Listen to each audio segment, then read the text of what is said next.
Africa TV, au-delà des idées reçues.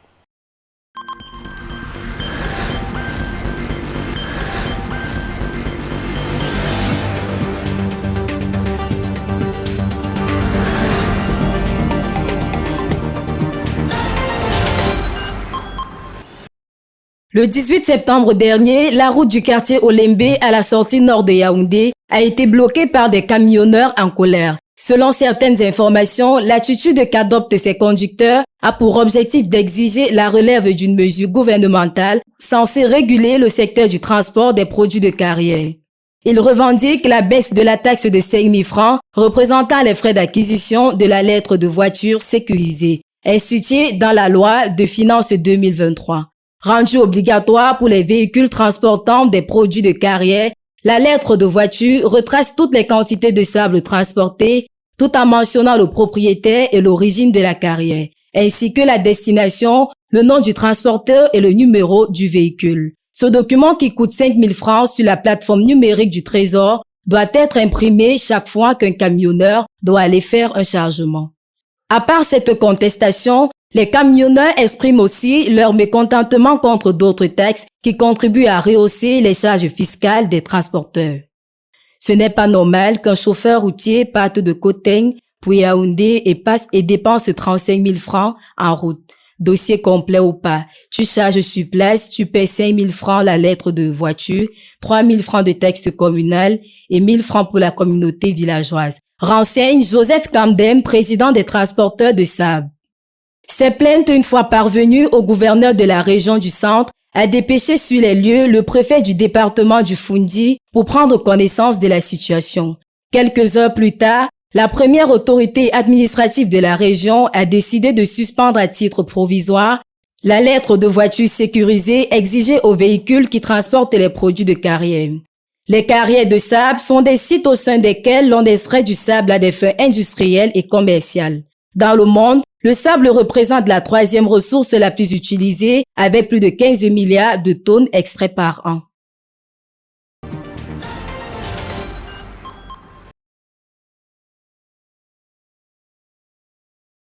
"100 years now since the advent of football in Cameroon, a game involving two teams of 11 players who try to kick the ball into the other team's goal without using their hands or arms. The team that scores more goals wins. Football as the world's most popular ball game in numbers of participants and spectators originated in Britain in the 19th century, according to different opinions given by historians. Around the years 1920, 1922 and 1923, under the British and French mandate trusteeship, football was introduced by Charles Lallen, a French teacher, and George Goeth from Sierra Leone. George Goeth created the first football team in 1924, known as Club Athletic du Cameroun. In 1960, when Cameroon achieved independence, a technical commission managed the national football team to 1965 before the introduction of coaches in Cameroon. The Cameroon national team has known a total of 37 coaches. The first ever coach was a French,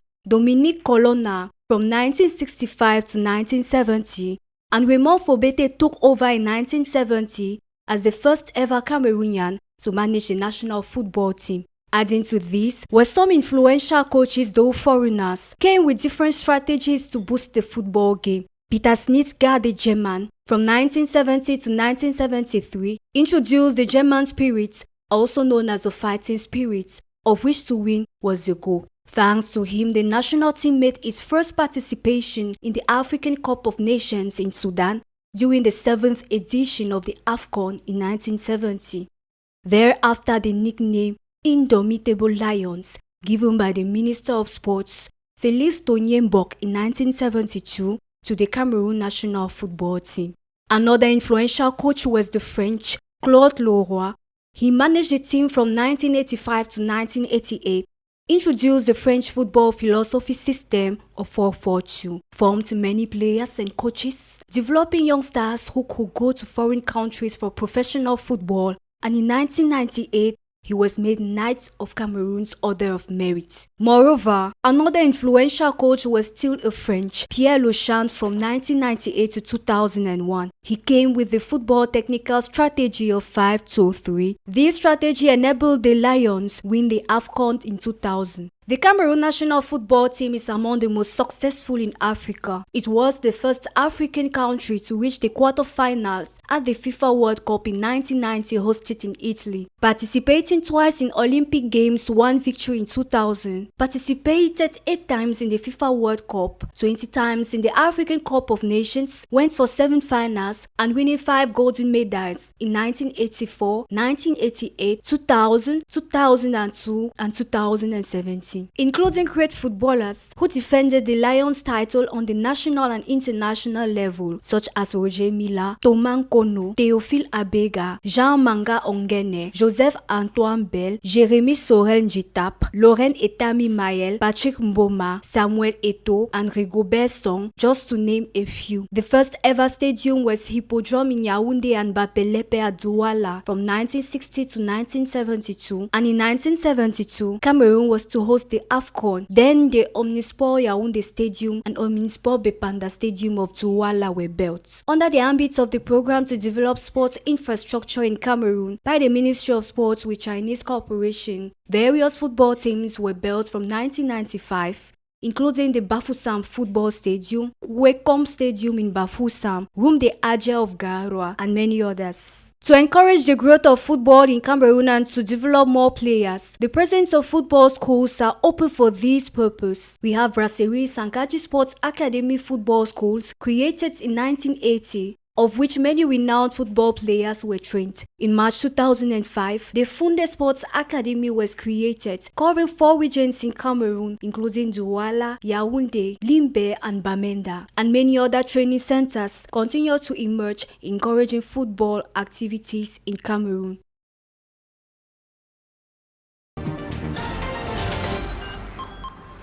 "12 years as President of the Republic of Senegal, His Excellency President Macky Sall surprised everyone on Monday evening by announcing his decision not to stand for re-election in 2024.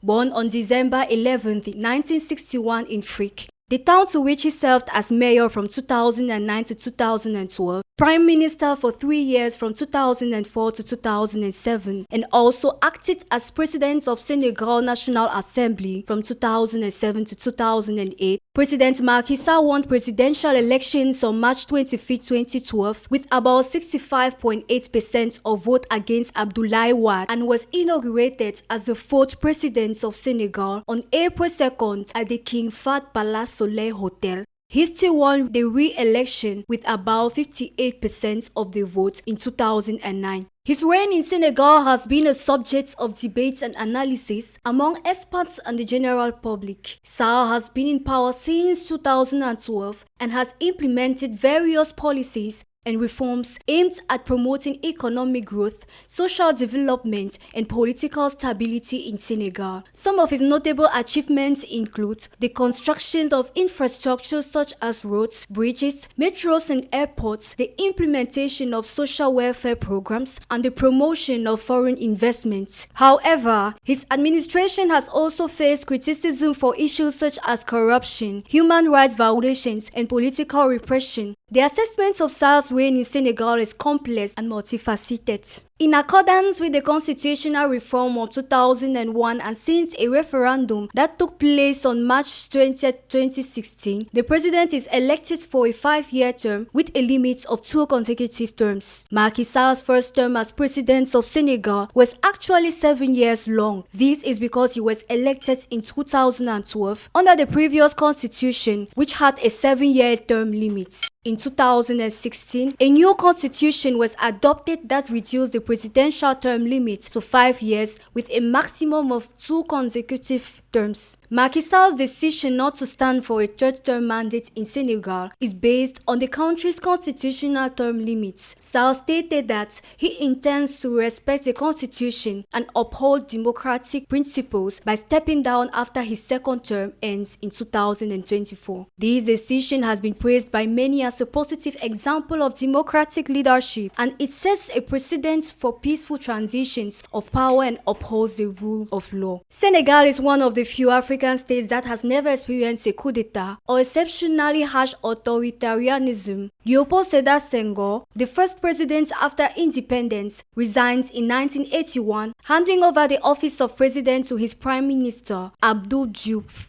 Today, Senegal has a democratic political culture, being part of one of the most successful democratic transitions in Africa. However, Macky Sall's departure could create an opportunity for new voices and perspectives to emerge in Senegalese politics, and that it could lead to a renewed focus on issues such as corruption, human rights, and economic development.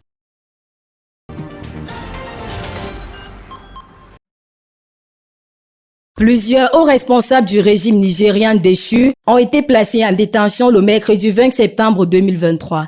Il s'agit de Foumakwe Gado, président de l'ancien parti au pouvoir, PNDS Taraya, et haut représentant du président déchu Mohamed Bazoum. Abba Issoufou, le fils de l'ancien président Mahamadou Issoufou et ex-ministre du pétrole.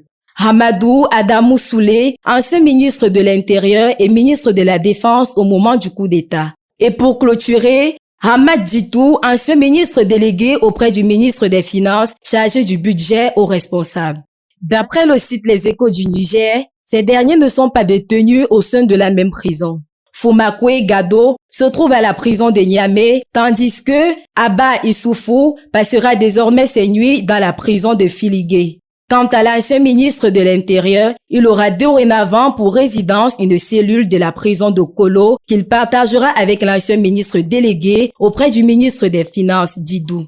Notons que l'arrestation de ces cadres des régimes de Mahamadou Issoufou et Mohamed Bazoum intervient au lendemain de l'annonce par le CNSP, la mise en place d'une commission de lutte contre la délinquance économique, financière et fiscale, COLDEF. Rendu public par le porte-parole du gouvernement de transition, le colonel-major Amadou Abdraman. La COLDEF constitue une réponse aux attentes légitimes du peuple nigérien à la justice avec pour mission principale le recouvrement de tous les biens publics illégalement acquis. De plus en plus, le phénomène de détournement de fonds publics par les hauts responsables et certains membres du gouvernement est décrié en Afrique subsaharienne. Faudrait-il désormais imposer une enquête de moralité à tout dirigeant avant la prise de ses fonctions? Communément appelé tissu paille, cet accessoire d'origine hollandaise fait son apparition en Afrique au milieu des années 1800 et devient populaire dans la plupart des grands marchés d'Afrique de l'Ouest et d'Afrique centrale. Contrairement à ce que pensent bon nombre de consommateurs, le tissu paille n'est pas africain. Il existe néanmoins des tissus d'origine africaine. Nous avons le pagne comté d'origine ghanéenne qu'on retrouve chez les Iwe du Togo et du Bénin sous l'appellation Kita. Le pagne sénoufo d'origine ivoirienne, très souvent décoré de nombreux animaux mythologiques ou totémiques. Le Cameroun lui aussi possède des tissus pagne qui sont une vitrine du riche patrimoine culturel que regorgent les multiples ethnies que composent le pays. Nous avons le baume chez les Bétis, le Togo chez les peuples du Nord-Ouest et le Ndop chez les peuples de l'Ouest. Le pagne est désormais utilisé à des fins multiples. Il n'est plus question des habits traditionnels en 2 ou 3 pièces, mais de nouveaux designs contemporains capables de rivaliser avec les prêt-à-porter, qu'il s'agisse des sacs à main, chaussures, boucles ou alors vêtements. Ici, nous avons choisi de confectionner des vêtements en tenue traditionnelle, des vêtements traditionnels à base des produits originaux. Comme par exemple, sur moi, là, je porte le Ndop, l'original. C'est la tenue traditionnelle du Grassfield, le peuple Bamileke. Ensuite, nous avons le baume qui marche avec son chapeau, sa canne, son bâton de commandement, son chasse-mouche. Pour le baume, nous avons la matière première qui est l'écorce d'arbre. C'est ça représenté ici. l'écorce d'arbre. On utilise pour faire les confections en chapeau, tenue, bracelet. Et ici, nous avons la tenue du nord-ouest, chez les Bamenda. Les accessoires qui vont avec, nous avons les colliers là. Nous avons les colliers qu'on élabore avec. Nous avons autant de choses qui vont avec, les queues de cheval. Autre usage du tissu paille, nous avons la décoration intérieure faite à partir des accessoires tels que les rideaux, les nappes de table et l'habillement des meubles. Le choix de vendre ces vêtements, c'est pour préserver la culture camerounaise, les traditions camerounaises. Vu qu'il y a un peu des cultures qui se perdent déjà. Et il y a des gens qui se plaignent qui ne trouvent pas la matière première pour confectionner les vêtements. Outre ces usages, le tissu paille est désormais utilisé pour designer les livres, les agendas, les bloc-notes et bien d'autres encore. A scientific study that studies the human behavior in relation to the mental process, which can be its intelligence and emotions in a given context according to its environment, is known as psychology. It can equally explain why people act the way they do. With these kind of professional insights, a psychologist can help people improve their decision making, stress management, and behavior based on understanding past behavior to better predict future behavior. Let's listen to the psychologist, Dr. Germaine Meunier, who elaborates more on these asserts.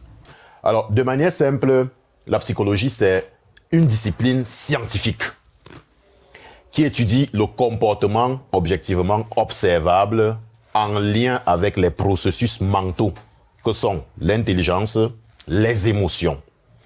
Dans le cadre d'un environnement déterminé, c'est-à-dire qu'on étudie le comportement et les processus mentaux de l'individu en lien avec son contexte.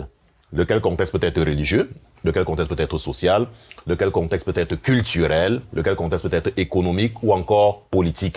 Ce qui préoccupe le psychologue, c'est de voir comment se manifeste la psyché, c'est-à-dire l'ensemble des cognitions, l'ensemble des affects à partir desquels est donc modulé le comportement de l'individu. In relation to its definition, there has been with progressive evolution of research a number of applied psychology. Psychology is used in the field of human resources management, in the management of the interactions of individuals with a company, to carry out competence assessments within the company, involvement in academic activities, and above all, used in the field of mental health, which is an important concern nowadays, in order to provide solutions. Alors, par rapport à cette définition, il y a eu, avec l'évolution progressive du temps et des recherches, un certain nombre de domaines d'application de la psychologie. La psychologie est utilisée dans le domaine de la gestion des ressources humaines. Quand on parle par exemple des recrutements, on se fonde sur des outils que l'on appelle des tests psychotechniques pour évaluer les aptitudes, les capacités, les compétences des individus en vue de procéder à des recrutements. On utilise également la psychologie dans la gestion des interactions des individus au sein d'une entreprise. On utilise la psychologie pour effectuer à l'intérieur de l'entreprise ce qu'on appelle des bilans de compétences en vue de voir comment, au fur et à mesure que le temps passe, les individus s'approprient, s'activent et s'inscrivent dans la logique de la performance ou non. En plus de cela, la psychologie est également utilisée dans le domaine de la santé mentale. Une importante préoccupation de nos jours. Vous savez que de plus en plus, avec le contexte néolibéral dans lequel on se trouve, les individus sont confrontés à beaucoup de problèmes. Les problèmes de stress, les problèmes d'angoisse, les problèmes de dépression, les difficultés et les souffrances de tout le monde. La psychologie s'intéresse à cela pour déceler quelles sont les causes de ces différentes formes de détresse en vue d'apporter des éléments de solution. La psychologie s'intéresse également à la compréhension des comportements des individus dans des contextes donnés. Vous êtes par exemple dans un contexte culturel où il y a un certain nombre de pratiques. Je prends par exemple le culte des crânes. Pourquoi est-ce que les individus manifestent et pratiquent le culte des crânes? Quelles sont les représentations qu'ils ont par rapport au crâne? Quelles sont les perceptions y afférentes? Quelle est la dimension affective qu'ils y manifestent? Autant de choses. Nous avons également l'implication de la psychologie dans les activités académiques, les activités scolaires. Et à cet effet, il est important de souligner l'impact de l'orientation scolaire, universitaire et professionnelle qui s'inspire en premier lieu des éléments de la psychologie et qui consiste à amener les élèves, les étudiants à s'adapter par rapport à leur environnement scolaire. Alors, les problématiques telles que la violence en milieu scolaire, les problématiques telles que les échecs en milieu scolaire, les problématiques telles que les relations conflictuelles entre les enseignants et les apprenants font également l'objet d'un intérêt certain pour ce qui est de la psychologie. Donc, de manière générale, la psychologie peut se manifester partout, en fonction des contextes, en fonction des circonstances, en fonction des situations. Et ce qui est important, c'est de déceler les causes des difficultés que les individus peuvent manifester, peuvent présenter. Ce qui est également important, c'est de proposer, en termes de situation améliorative, comment est-ce que la psychologie peut contribuer au changement des attitudes, des comportements, comment est-ce que la psychologie peut contribuer à l'amélioration qualitative des situations. Parce que si nous évoluons dans la société, vous allez vous rendre compte que le champ social est essentiellement conflictuel, c'est-à-dire que les individus sont toujours en situation d'opposition. Alors il y a des oppositions latentes, il y a des oppositions manifestes, ce qui est tout à fait normal dans un premier temps. Mais par la suite, lorsqu'il y a une exacerbation de ces conflits, que peut aboutir à des situations de crise ou de guerre, le psychologue est interpellé d'abord pour essayer de comprendre, d'analyser, mais également pour voir comment il y a des pistes d'amélioration en vue d'amener les individus à changer. Given the late birth of psychology in Cameroon, individuals do not know this discipline and tend to orientate themselves by consulting people other than psychologists. On the academic level, psychology has developed, but the impact on the social level is still slow to be felt for the simple reason that many psychologists are not known. Notre contexte se caractérise par une forme d'omniconnaissance, si je peux dire ainsi. Les individus, lorsqu'ils abordent un champ, ils ont tendance à penser qu'ils maîtrisent tout. C'est un peu comme ça que ça fonctionne dans notre contexte. On vous dira, vous êtes un administrateur, vous pensez que vous êtes administrateur de tout. En réalité, vous êtes administrateur d'autre chose, ce par rapport à quoi vous avez effectivement été formé. C'est un peu ça la situation qui prévaut dans beaucoup d'organismes, dans beaucoup de structures, dans beaucoup d'organisations dans notre pays. C'est un peu comme ça que ça se passe. Pour ce qui est des prêtres, le peu que j'en sache est que ils font des cours de psychologie. Parce que pour la petite histoire, moi-même, dans les années antérieures, j'ai eu à flirter un peu avec le grand séminaire, donc je sais un peu ce qui s'y passe. Il y a 2 années de philosophie, au cours desquelles ils sont appelés à connaître un peu les rudiments de la psychologie générale, de la psychologie de l'enfant, de la psychologie de la personnalité. Ce qui revient à dire que lorsqu'ils sont prêtres, ils ont une idée de la manière dont fonctionne le comportement individuel, de la manière dont se nouent les interactions humaines et sociales.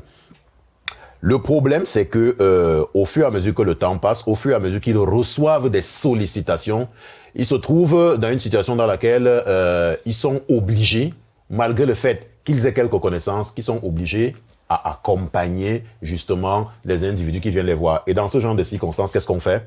On a donc tendance à penser que la connaissance, nous la maîtrisons suffisamment. Pourtant, ce n'est pas le cas. Il y a peut-être un petit travail à faire qui consisterait, lorsqu'ils sont en face de cas difficiles, à les orienter vers les psychologues. Pour ce qui est des tradithérapeutes, ces derniers, ça il faut le dire, hein, ils n'ont jamais eu à faire de la psychologie scientifique. Parce que, comprenons bien une chose. Quand on parle de psychologie, il y a ce qu'on appelle la psychologie implicite et la psychologie explicite. La psychologie explicite, c'est le corps de connaissances scientifiques. La psychologie implicite, tout le monde l'a fait. Tout le monde. Oui. Même les non-psychologues. L'art de manipuler. L'art de manipuler, l'art d'orienter, l'art de canaliser, l'art de s'exprimer, l'art... Tout le monde l'a fait. Mais sans savoir que c'est de la psychologie. Et c'est justement dans ce créneau-là que s'inscrivent les tradithérapeutes. Parce que lorsque les individus en proie des souffrances viennent les voir, ils ont tendance à dire c'est telle personne dans ta famille qui t'a causé tel malaise, c'est telle situation qui t'a amené à être comme ça. Ouais. C'est-à-dire qu'on imagine des causes qui généralement jouent sur les affects de l'individu. Et vous savez, quand un individu est en proie à des affects, c'est-à-dire les sentiments, les émotions, il a tendance à craquer. Alors quand on parle de la psychologie implicite, c'est un peu de ça dont il est question. Les gens ont tendance à jouer sur les affects et les émotions. Et la plupart du temps, à 90% des cas, ça marche. Ça marche. Mais dans le sens d'une manipulation peu orthodoxe, dans le sens d'une manipulation qui ne contribue pas à améliorer le comportement de l'individu, mais plutôt à l'enfoncer dans son trouble, dans sa difficulté. Why not understand the difference between a psychiatrist and a psychologist, of which a psychiatrist is a medical doctor who evaluates the mental health. Meanwhile, a psychologist works on the mental process, as Dr. Germaine Meunier recalls us. Il existe dans les hôpitaux des cabinets de psychologie en lien avec la psychiatrie, parce qu'on a souvent tendance à confondre la psychologie et la psychiatrie. Oui. S'il y a des éléments similaires, homogènes, il faut comprendre qu'il y a une différence par rapport à l'approche. Le psychiatre est un médecin qui à la base est un généraliste, oui, se spécialise donc en psychiatrie, oui, dans le sens d'étudier les maladies mentales. Tandis que le psychologue s'intéresse essentiellement aux processus mentaux. Et il est formé de la première à la toute dernière année, à partir de laquelle il obtient son diplôme. Many will always tend to meet people other than psychologists. It is up for psychologists to impose themselves in order to make themselves known. Because psychology is a science, and mastering this science leads to a change in behavior.